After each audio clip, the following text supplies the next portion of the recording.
আমাদের পৃথিবীতে একটি ধূমকেতু আছড়ে পড়েছিল। তার ফলে পুরো পৃথিবী সম্পূর্ণভাবে ধ্বংস হয়ে যায়। বাতাসে রেডিয়েশন ছড়িয়ে পড়ে এবং মানুষজন বাংকারের ভেতরে থাকতে বাধ্য হয়। যারা বেঁচে ছিল তারা কোনোভাবে টিকে থাকার চেষ্টা করছিল। কিন্তু 10 বছর পর যখন মানুষ বাংকার থেকে বাইরে বের হয়, তখন তারা প্রথমবার বাইরের পৃথিবীকে দেখতে পায়। তাদের সঙ্গে কি ঘটবে? তারা কি সত্যিই বেঁচে থাকতে পারবে? আজ আমরা যে মুভিটির কথা বলছি সেটি 2026 সালের প্রথম সায়েন্স ফিকশন ও সারভাইভাল মুভি। এই মুভিটির আন্ডাররেটিং 7। গল্পটি অন্য সব মুভির থেকে একেবারেই আলাদা এবং দেখলে আপনি দারুণ উপভোগ করবেন। তাই আর দেরি না করে চলুন গল্পে ঢুকে পড়ি। আমরা জানতে পারি 5 বছর আগে একটি বিশাল ধূমকেতু পৃথিবীতে আছড়ে পড়েছিল। সেই ঘটনার কারণেই পৃথিবী পুরোপুরি ধ্বংস হয়ে যায়। বাতাস হয়ে ওঠে বিষাক্ত এবং মানুষজন বাংকারে আশ্রয় নিতে বাধ্য হয়। জন নামে একজন মানুষ তার স্ত্রী অ্যালিসন ও ছেলে নাথানকে নিয়ে সেই বাংকারেই বসবাস করে। গত 7-8 বছর ধরে তারা সূর্যের আলো দেখেনি, এমনকি কখনো বাইরে যায়নি। কখনো কখনো জন বাইরে যায় শুধুমাত্র প্রয়োজনীয় জিনিসপত্র সংগ্রহ করার জন্য। একদিন বাইরে গিয়ে সে সমুদ্রের ধারে অনেকগুলো লাইফ বোট দেখতে পায়, যেগুলো সে আগে কখনো দেখেনি। পাশাপাশি সে একটি বিশাল জাহাজও দেখে, যা ঢেউয়ের ধাক্কায় তীরে এসে আটকে গেছে। জন প্রয়োজনীয় জিনিস আনতে সেই জাহাজে প্রবেশ করে এবং সেখানে গিয়ে দেখে বহু সৈন্য মারা পড়ে আছে। ঠিক তখনই রেডিওর মাধ্যমে তাকে সতর্ক করা হয় যে একটি ভয়ঙ্কর ঝড় আসছে। তাই সে দ্রুত সেখান থেকে বেরিয়ে নিজের বাংকারের দিকে ছুটে যায়। সৌভাগ্যক্রমে সে সময়মতো বাংকারে পৌঁছে নিরাপদে ঢুকে পড়ে। অন্যদিকে অ্যালিসন কিছু উচ্চপদস্থ কর্মকর্তার সঙ্গে বৈঠক করছিল। তারা আলোচনা করছিল কিভাবে মানুষকে বাঁচানো যায়। রেডিওর মাধ্যমে তারা জানতে পারে যে পৃথিবীর কোথাও আর কোনো মানুষ জীবিত নেই। কিন্তু অ্যালিসনের ধারণা ছিল, যেখানে ক্লার্ক নামের ধূমকেতুটি আছড়ে পড়েছিল সেই এলাকায় হয়তো এখনও সবুজ ও নিরাপদ ভূমি থাকতে পারে। তবে কেউই তার কথায় বিশ্বাস করে না। আমরা দেখি জনের শারীরিক অবস্থাও ভালো নয়। সম্ভবত তার ফুসফুসে রেডিয়েশনের প্রভাব পড়েছে, তাই সে প্রায়ই কাশতে থাকে। ডাক্তার তাকে বারবার বাইরে যেতে নিষেধ করে। বাংকারে জীবন খুবই কষ্টকর, কারণ সেখানে পর্যাপ্ত পানি ও অক্সিজেনের অভাব রয়েছে। তবুও তাদের কাছে আর কোনো বিকল্প পথ নেই। অ্যালিসন জনকে বোঝায় যেন সে আর বাইরে না যায়, কারণ তাকে দেখে তাদের ছেলে নাথানও বাইরে যাওয়ার প্রতি আগ্রহী হয়ে উঠছে। জন ছেলেকে বকাঝকা করলেও ছেলেটি তার বাবার মতোই সাহসী। বাংকারের ভেতরে মানুষজন মাঝে মাঝে নাচগান করে মনোবল ধরে রাখার চেষ্টা করে, যদিও সবাই জানে জ্বালানি ফুরিয়ে আসছে এবং যে কোনো সময় আলো নিভে যেতে পারে। এর মধ্যেই খবর আসে যে কিছু শরণার্থীকে সেনাবাহিনী বাংকারে নিয়ে আসছে। কিন্তু ভেতরের কর্মকর্তারা জানান আর জায়গা নেই। অ্যালিসনের মনে হয় এটি ভুল সিদ্ধান্ত, কারণ বাইরে রেডিয়েশন ছড়িয়ে রয়েছে এবং যতজন সম্ভব মানুষকে বাঁচানো উচিত। হঠাৎই এক ভয়ঙ্কর ভূমিকম্প শুরু হয়। ভূগর্ভের টেকটনিক প্লেট নড়ে যায় এবং পুরো বাংকার কেঁপে ওঠে। চারদিকে অন্ধকার নেমে আসে। জন তাড়াতাড়ি অ্যালিসন ও নাথানকে হেলমেট পরিয়ে দেয়, কারণ বাংকারের দরজা খুলে গেছে এবং রেডিয়েশন ভেতরে ঢুকতে পারে। ধীরে ধীরে পুরো বাংকার ধসে পড়তে শুরু করে। জন কোনোভাবে তার স্ত্রী ও ছেলেকে বাইরে বের করে আনে, আর চোখের সামনেই পুরো বাংকার মাটির নিচে তলিয়ে যায়। যারা বেঁচে যায় তারা সমুদ্রের দিকে ছুটে যায়, কারণ সেখানে লাইফ বোট ছিল। আতঙ্কের মধ্যে মানুষের মধ্যে মারামারি শুরু হয়। একজন জনের হেলমেট কেড়ে নেয়। জন মুখে কাপড় বেঁধে কোনোভাবে নিজের স্ত্রী ও ছেলেকে লাইফ বোটে তুলে দেয়। লাইফ বোটে প্রচণ্ড ভিড় ছিল, তবুও সেটি যাত্রা শুরু করে। ঠিক তখনই একটি বিশাল সুনামি আছড়ে পড়ে এবং তীরে থাকা সবাই মারা যায়। সুনামির ঢেউ লাইফ বোটে আঘাত করলেও ভেতরের মানুষগুলো অলৌকিকভাবে বেঁচে যায়। এখন তারা জানে না কোথায় যাবে বা কোন জায়গা নিরাপদ। অ্যালিসন প্রস্তাব দেয় ইংল্যান্ডের দিকে যাওয়ার, কারণ সেখানে হয়তো এখনও মানুষ বেঁচে থাকতে পারে।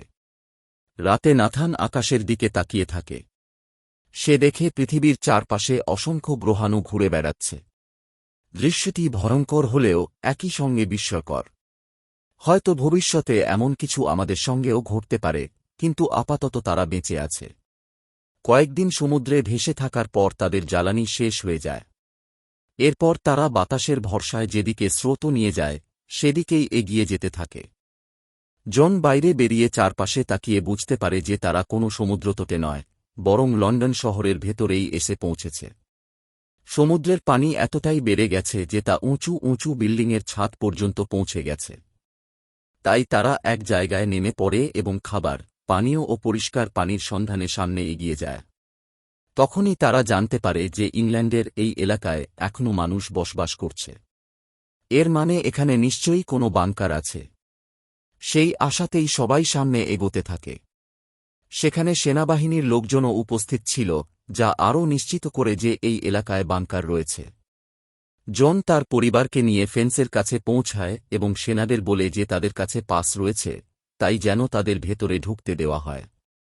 কিন্তু পাস ছিল শুধুমাত্র অ্যালিসনের কাছে।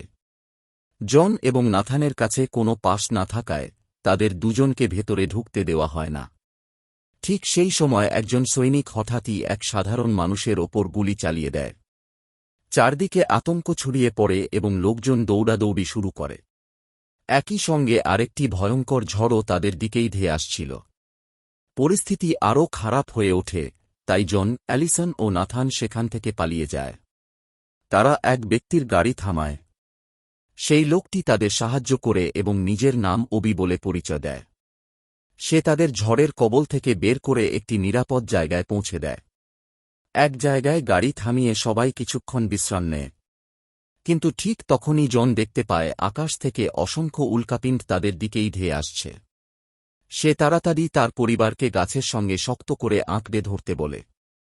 সবাই গাছের সঙ্গে চেপে ধরে থাকে এবং উল্কাপিণ্ডগুলো খুব কাছ দিয়ে পড়ে যায়।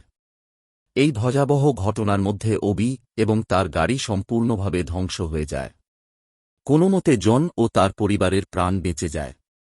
তাদের সঙ্গে তখন একটি মেয়েও ছিল। এই চারজন এরপর আবার সামনে এগিয়ে যায় এবং লন্ডনের একটি ছোট এলাকায় পৌঁছায়। সেখানে একজন বৃদ্ধা মহিলা তাদের স্বাগত জানায়। তিনি আসলে অ্যালিসনের খালা। তাদের দেখে তিনি খুব খুশি হন।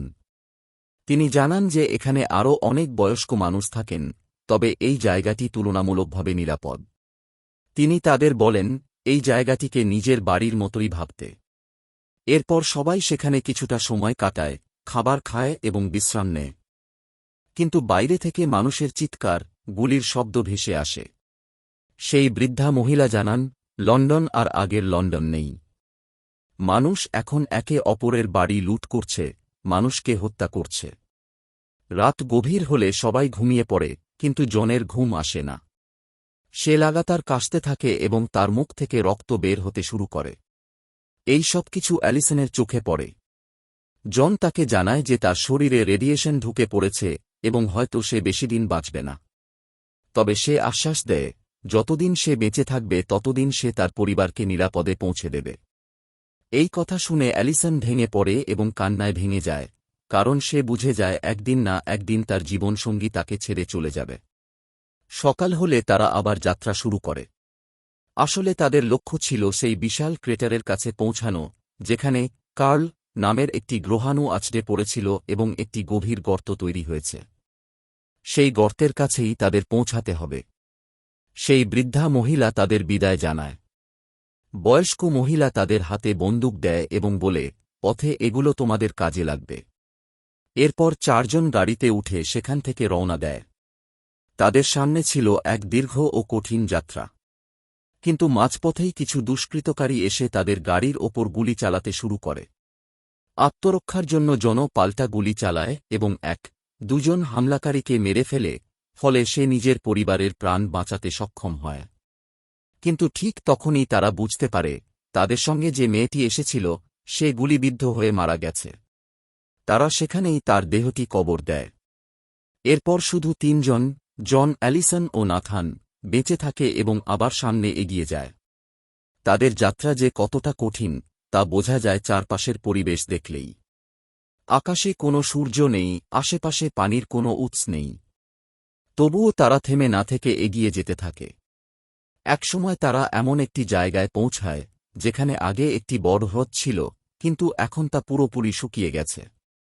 জন বলে, ছোটবেলায় সে এই হ্রদে সাঁতার কাটতে আসত, অথচ আজ সেই হ্রদ আর নেই।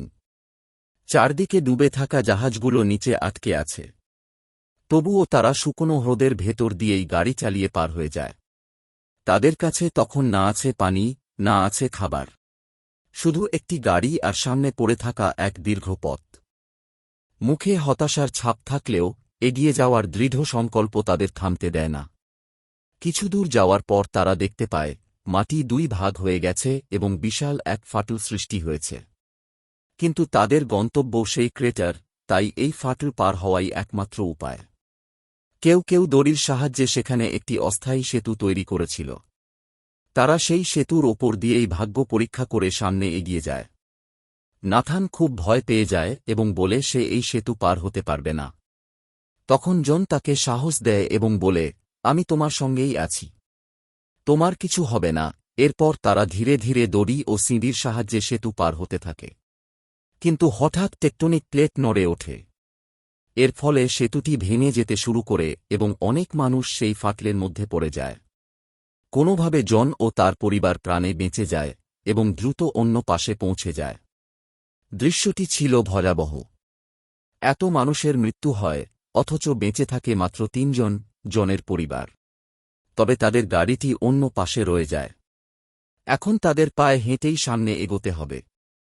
তারা হাঁটতে শুরু করে। পথ তখনও অনেক বাকি। হঠাৎ গুলির শব্দ শোনা যায়। একজন লোক শটগান হাতে তাদের সামনে এসে দাঁড়ায়। সে নিজের নাম ডেনিস বলে পরিচয় দেয় এবং জানতে চায় তারা কারা ও কোথায় যাচ্ছে। জন ও অ্যালিসন জানায় তারা সেই ক্রেটারের দিকে যাচ্ছে যেখানে ক্লার্ক ধূমকেতু আছড়ে পড়েছিল। তাদের বিশ্বাস সেখানে এখনও জীবনের সম্ভাবনা আছে। ডেনিস বলে, তাদের চেহারা দেখে মনে হচ্ছে তারা খুব ক্ষুধার্ত। সে তাদের খাবার ও পানীয় দিতে পারে। অ্যালিসন জানায় বদলে দেওয়ার মতো তাদের কিছু নেই। ডেনিস বলে সে বিনিময় কিছুই চায় না। এরপর সে তাদের নিজের বাড়িতে নিয়ে যায়। সেখানে জানা যায় ডেনিসেরও একটি পরিবার আছে, তার স্ত্রী ক্যামিলি এবং মেয়ে জুলিয়া। ক্যামিলি কথা বলতে পারে না। রেডিয়েশনের কারণে সে পক্ষাঘাতগ্রস্ত হয়ে পড়েছে এবং তার ফুসফুসও ক্ষতিগ্রস্ত হয়েছে। সবাই সেখানে কিছুক্ষণ বিশ্রাম নেয় এবং অল্প খাবার খায়। ডেনিস তখন আরেকটি গুরুত্বপূর্ণ কথা জানায়। সে বলে তারা যে জায়গায় যেতে চায় সেখানে ইতিমধ্যেই যুদ্ধ শুরু হয়ে গেছে। সেখানে যুদ্ধের পরিস্থিতি চলছে এবং সেখানে গেলে তাদের প্রাণও যেতে পারে। কিন্তু জন যে কোনো মূল্যে তার পরিবারকে সেখানে পৌঁছাতে চায়, কারণ তার বিশ্বাস সেখানে জীবন সম্ভব এবং বিশুদ্ধ পানীয় পাওয়া যাবে। ডেনিস তাদের বলে তারা চাইলে রাতে এখানেই থাকতে পারে। তাই নাথান জুলিয়ার সঙ্গে ঘুমায়, তার সঙ্গে খেলাধুলা করে। নাথান তাকে একটি পর্দা দেখায় যেখানে সে হাতে হাতে অনেক তারা এঁকেছে। সে বলে প্রতিরাতে ঘুমানোর আগে সে এই তারাগুলোর দিকে তাকিয়ে থাকে। এইভাবে দুই শিশুর মধ্যে বন্ধুত্ব গড়ে ওঠে। অন্যদিকে অ্যালিসন জনের পাশে বসে থাকে। জন তাকে আশ্বস্ত করে বলে চিন্তা করার কিছু নেই, সে অবশ্যই তাকে সেই জায়গায় পৌঁছে দেবে যেখানে সেই বিশাল ক্রেটার রয়েছে। পরদিন সকালে ডেনিস তাদের একটি মানচিত্র দেখায় যেখানে ক্রেটারের অবস্থান চিহ্নিত করা আছে। সে সতর্ক করে দেয় সেখানে পৌঁছানোর আগেই তাদের যুদ্ধের মুখোমুখি হতে পারে। অন্য কোনো রাস্তা নেই, এই পথেই যেতে হবে। সম্ভবত ডেনিস আরও সতর্ক করে দেয় যে সেখানে গেলে তাদের মারা যাওয়ার সম্ভাবনাই বেশি। তবে সে জানায় সেখানে যে সেনাবাহিনী লড়াই করছে তাদের মধ্যে একজন কমান্ডার আছে যে তার বন্ধু। ডেনিস জনদের একটি ছবি দেয়, সেখানে ডেনিসের ছবি এবং সেই কমান্ডারের ছবিও রয়েছে। সে বলে এই ছবি দেখালে কমান্ডার বুঝতে পারবে যে ডেনিসই তাদের পাঠিয়েছে এবং তখন সে তাদের ক্রেটারের দিকে নিয়ে যাবে। এরপর ডেনিস আরেকটি অনুরোধ করে। সে বলে পৃথিবীতে আবার নতুন করে জীবন শুরু করতে হলে মানুষের প্রয়োজন হবে। তাই সে চায় তার মেয়েকেও তারা যেন সঙ্গে করে নিয়ে যায়, কারণ জুলিয়া নাথানের সঙ্গে খুব খুশি থাকে। অ্যালিসন এতে রাজি হয়ে যায় এবং জুলিয়াও তাদের সঙ্গে যেতে প্রস্তুত হয়। জুলিয়া শেষবারের মতো তার মা ক্যামিলি ও বাবার সঙ্গে দেখা করে বিদায় জানায় এবং জনের পরিবারের সঙ্গে রওনা দেয়। ডেনিস নিজের অসুস্থ স্ত্রী ক্যামিলির পাশেই থেকে যাওয়ার সিদ্ধান্ত নেয়। এরপর তাদের কাছে একটি পুরনো গাড়ি থাকে। তারা সেই গাড়িতে করে যাত্রা চালিয়ে যায়। ক্লান্ত হলে কোথাও থেমে খাওয়া দাওয়া করে এবং গল্প করতে থাকে। অন্য সব বাচ্চার মতো নাথান মজা করে বলে, মানুষের সামনে দুটো অপশন থাকে, একটা হলো অদৃশ্য হয়ে যাওয়া, আর অন্যটা হলো মানুষের মনের কথা পড়ার ক্ষমতা। এইসব হাসিমজার মধ্যেই তারা সময় কাটায়। হঠাৎই কয়েকজন সেনা সদস্য এসে তাদের দিকে বন্দুক তাক করে জিজ্ঞেস করে, তারা কারা এবং এখানে কি করছে। জন তাদের ভাষা বুঝতে পারে না। তখন জুলিয়া সামনে এগিয়ে এসে সেনাদের সঙ্গে কথা বলে এবং জানায় যে তারা কমান্ডারের সঙ্গে দেখা করতে চায়। এরপর সেনারা তাদের ধরে নিজেদের বেস ক্যাম্পে নিয়ে যায়। বেস ক্যাম্পে গিয়ে জন একজন সেনার সঙ্গে ইংরেজিতে কথা বলে। সে জানায় যে জুলিয়ার বাবা তাদের একটি ছবি দিয়েছেন এবং সেই ব্যক্তি এখানকার কমান্ডারের বন্ধু ছিল। তারা ক্রেটারের দিকে যেতে চায়। তখন সেই সেনা জানায় ওই কমান্ডার অনেক আগেই মারা গেছে এবং তারা আর সাহায্য করতে পারবে না। জন অনুনয় করে বলে, অন্তত এমন একজনের সঙ্গে কথা বলার সুযোগ দিতে যে তার পরিবারের নিরাপত্তা নিশ্চিত করতে পারে। সে বলে, কয়েক মাসের মধ্যেই সে মারা যেতে পারে, কারণ সে রেডিয়েশনে আক্রান্ত হয়েছে এবং তার ফুসফুস মারাত্মকভাবে ক্ষতিগ্রস্ত হয়েছে। এই কথা শুনে সেই সেনার মনে দয়া জাগে। সে বলে, সামনে একটি বাস যাচ্ছে, সেই বাসের সঙ্গে একজন লোক যাবে যে তাদের ক্রেটার পর্যন্ত পৌঁছে দেবে। জন কৃতজ্ঞতা জানিয়ে বাসে উঠে পড়ে। এক সেনা সদস্য বাসটি চালিয়ে নিয়ে যেতে থাকে। কিন্তু কিছু দূর যাওয়ার পরই বাসটির ওপর গুলি চালানো শুরু হয়। কিছু লোক রাস্তা দিয়ে যাওয়া মানুষদের লুট করেই বেঁচে থাকত। তারা সবাইকে বাস থেকে নামিয়ে দেয়। জন জানত যে কোনো মূল্যে তাকে তার পরিবারকে বাঁচাতে হবে। তাই সে এক হামলাকারীর ওপর ঝাঁপিয়ে পড়ে এবং তাকে গুলি করে মেরে ফেলে। কিন্তু দুর্ঘটনাবশত জন নিজেও গুলিবিদ্ধ হয় এবং গুরুতর আহত হয়ে পড়ে। বাসের ড্রাইভার মারা যায়। তখন অ্যালিসন সাহস দেখিয়ে বলে, ভয়ের কিছু নেই। তারা ইতিমধ্যেই ক্রেটারের খুব কাছে পৌঁছে গেছে এবং সে নিজেই গাড়ি চালাবে। সে জনকে গাড়িতে তোলে এবং তারা আবার যাত্রা শুরু করে। গাড়িতে আরও কয়েকজন স্থানীয় মানুষও ছিল। কিছু দূর যাওয়ার পর গাড়ি আটকে গেলে সবাই পায়ে হেঁটে এগোতে শুরু করে। আহত জনকেও তারা সঙ্গে নিয়ে যায়। জুলিয়াও তাদের সঙ্গে থাকে। অবশেষে তারা সেই ক্রেটারে পৌঁছে যায়। সেখানে গিয়ে তারা দেখে পুরো এলাকা সবুজে ভরা। সেখানে এখনও জীবন রয়েছে, ঝরনা, বিশুদ্ধ পানির উৎস সবকিছুই আছে। জায়গাটি সত্যিই বসবাসযোগ্য। অ্যালিসন জনকে বলে তারা নিচে নামলে সেখানে তার চিকিৎসা করানো সম্ভব।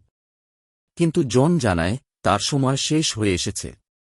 সে বলে তার দায়িত্ব এখান পর্যন্তই ছিল এবং বাকিটা জীবন যেন তারা ভালোভাবে কাটায়।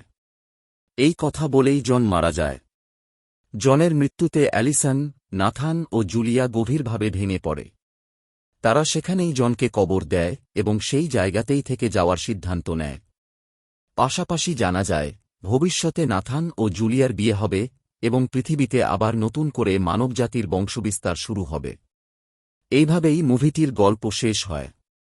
যদি এই ব্যাখ্যাটি ভালো লেগে থাকে তবে অনুগ্রহ করে চ্যানেলটি সাবস্ক্রাইব করুন।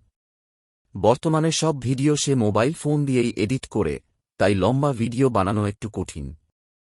তবে দর্শকদের সমর্থন পেলে ভবিষ্যতে দীর্ঘ ভিডিও বানানোর পুরো চেষ্টা করব। ততদিন সবাই ভালো থাকুন, নিজের খেয়াল রাখুন। দেখার জন্য ধন্যবাদ।